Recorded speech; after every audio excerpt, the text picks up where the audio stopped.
Ladies, I'm here on some little tips and tricks and things I've learned. Now, I am new to making resin, and I bought the one that cures within 10 minutes, okay? Well, I'm here to tell you, if you are a beginner, this is not the kit for you. You need to get yourself the one that cures within 24 hours because of the simple fact of the time span that it gives you to work with it. All right.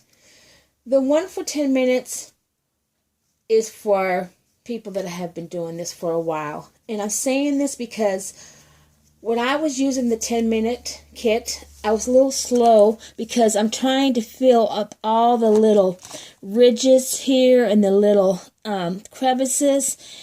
And when you're not comfortable with pouring and that, you need time. You need time. And the 10-minute one does not give you that time. It will set on you. So, also, the one that gives you a longer span of time, gives you a longer time to mix your alcohol ink, your pigments. It just gives you more durability to work for a longer time. All right. Now, another thing, have your workspace ready. I was watching Rosa Gomez's video. She made it so easy. She had no gloves on. Girl, you need gloves, especially for beginners. This stuff is terrible on your fingers and hands. And then second of all, I spilt it on my surface. It took me almost a whole box of baby wipes to get it off. Then it was very sticky and tacky still. So I took alcohol and just literally poured it on my surface and took a paper towel and wiped it up. And that helped the tackiness. But by that time, I got a contact high and was higher than a kite inhaling alcohol. Okay? So now I'm going to tell you some other things that I found that did not work, or what my problem was, or what I did wrong. I don't know. So maybe some of you ladies can tell me where I'm doing wrong, or what I'm doing wrong, or how to do it. Okay? So, as you can see, these are fine. All right? But if you see like this one back here, and that is because of, hold on, the air bubbles. And I took like a safety, I took a safety needle and I poked the air bubbles out.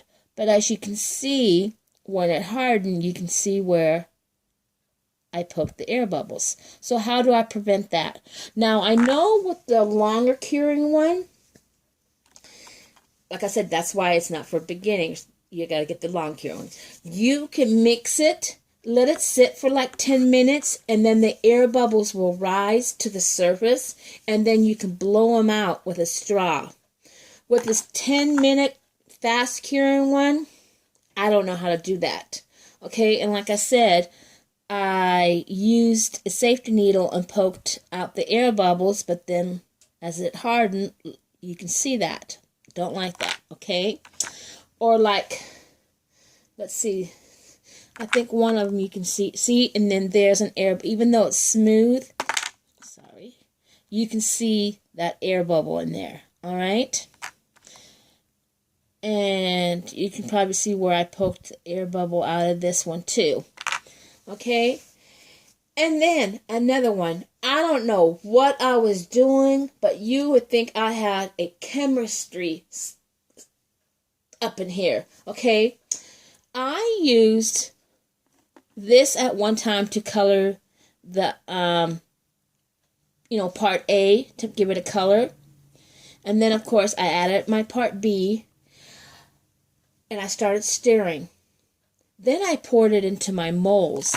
All of a sudden, it was foaming up, bubbling up, foaming out of the mold, foaming up out of the cup, like it was a science project. So I don't know what I did wrong. Please help me with this one.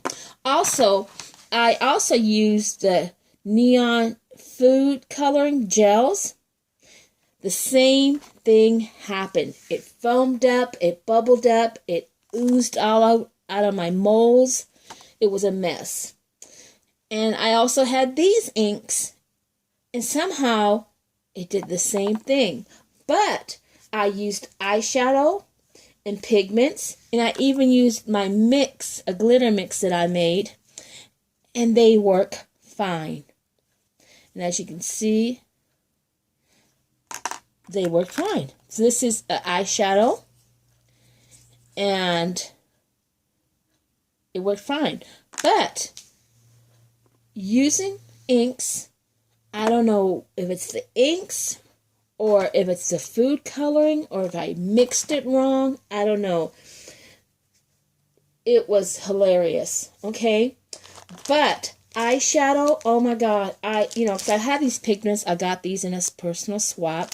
So I thought, let me use eyeshadow. And I did. And I'm telling you, ladies, it worked great. The only thing I'm going to tell you, either if you're using the 10-minute one or the longer version, mix the eyeshadow, the pigment, in part A first before you add part B. Because it gives you a longer time to break down all the little particles of the eyeshadow and the pigment. Then add part B and mix it stirrily. Do not stir it like you're stirring soup. Just kind of like fold it into the part A with your eyeshadow or pigment. And it dissolves beautifully, as you can see. It's beautiful colors. Like I said, I don't know what I was doing wrong, if I have to buy certain inks. I just thought that the inks, and I mean, these are inks, but I don't know. I don't know what happened. And like I said, these were sent to me, and I don't know why it foamed up like a mad scientist. But again, I stress, if you are a newbie to resin, buy yourself the longer kit that gives you longer time on it. That cures within 24 hours, I think. It's just more helpful because Rosa, she made it look so easy, and I'm telling you, it was madness up in here. Madness. And at Michael's, it's like $22. I got it with 50% off. And, with that being that expensive, you can't afford to have trial and error and spilling and foaming and all that. But that's just my experience with it. And I'm sure probably you ladies, it might come a lot naturally to you. But if Rosa or anybody, or Betsy, my girl Betsy, her resin pieces are amazing. Please give me some hints and tell me why I had a science project up in here using these inks. Well, ladies, thank you for watching. I thought this would help some of you that's just starting to do resins. And thank you for your support.